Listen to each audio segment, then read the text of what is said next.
In December of 2019, I had called upon the PEM's new director to create an exhibition on the Salem Witch Trials. And lo and behold, in September of 2020, such an exhibition is now open to the public. Now that the Halloween crowds have died down, I wanted to do a quick review of the show, which will be on display through April 4th, 2021. Because of COVID, tickets have to be reserved in advance, and only 20 people are allowed into the exhibition at a time.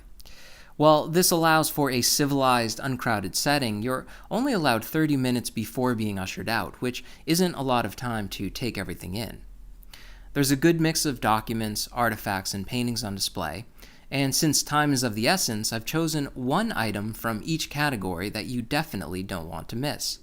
The first, of course, is perhaps the most famous and most reproduced of all witchcraft papers, Bridget Bishop's death warrant.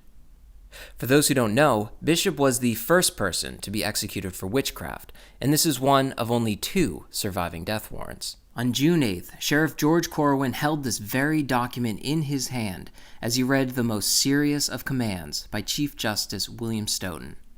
In the name of their Majesties William and Mary, now King and Queen over England, etc., to will and command you that upon Friday next the 10th day of this instant month of June, between the hours of 8 and 12 in the afternoon of the same day, you safely conduct the said Bridget Bishop, alias Oliver, from their Majesties' jail in Salem, aforesaid to the place of execution, and there cause her to be hanged by the neck until she be dead.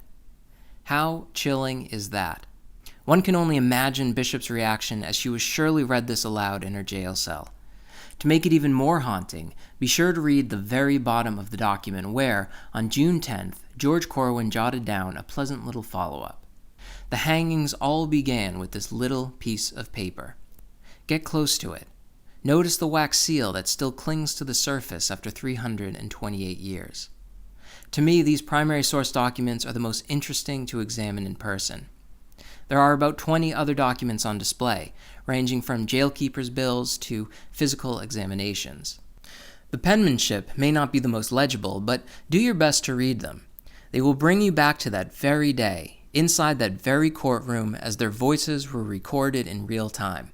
It's the closest you can get to that moment in history. When it comes to the artifacts, be sure not to miss George Jacobs' canes. In 1692, Jacobs was 83 years old and suffered from a joint disease that required him to use these for walking. They were specifically mentioned multiple times during the trial, when both Mary Walcott and Mercy Lewis testified that Jacobs' apparition beat them with his 2 sticks after they refused to sign the Devil's Book. Unlike other artifacts on display, which were merely owned by those involved, these objects played a direct role in the narrative of the Salem Witch Trials. In addition, they also provide a sense of Jacob's physicality. We can feel his weight as he leaned on them for support, or imagine his grip squeezing the tops as he listened to the lies in court. The cane can also be seen as a prop in the theatrical painting behind it. Executed by T.H. Matson in 1855, the trial of George Jacobs is definitely worth your attention, as is its brother, Examination of a Witch. They are, without a doubt, the 2 most iconic images of the Salem Witch Trials, painted well before even a comprehensive history of the trials began, and it's such a joy to see them hanging again after sitting in storage for so many years. For an in-depth analysis of their dramatic narratives, be sure to check out this video, which also delves into the life of the artist. Now, before I conclude this review, I just wanted to commend the PEM curators for including those who died in prison in the list of witch trial victims at the end of the exhibition. These unfortunate souls are always ignored in official tallies, and it's nice to finally see them given some sort of tribute. On the flip side, I must censure them for not bothering to publish an exhibition catalog, as they did for last year's Halloween blockbuster, It's Alive. It makes me wonder how important they really regarded this material.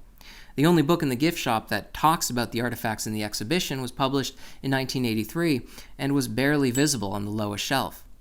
I guess more room was needed for the Hocus Pocus sequel, Chocolate Witch Lollipops, and Witch Kitsch Christmas ornaments. If the PEM's director of merchandising, Victor Oliveira, was working for the Dachau concentration camp museum, I'm wondering if he would choose to sell Groucho Marx's iconic nose glasses. The one shirt that addressed the current witch kitsch culture was oddly similar to one I've been producing since 2017. But I digress. Overall, this exhibition was a good step in the right direction, but it barely scratches the surface of the Salem Witch Trials. The subject matter still deserves to be expanded upon and made into a permanent exhibition. It's been 28 years since the museum last displayed these items to the public. 28 years. And when they all go back into storage in April, the schlocky bee tourist traps will once again have complete dominance over this sensitive subject matter.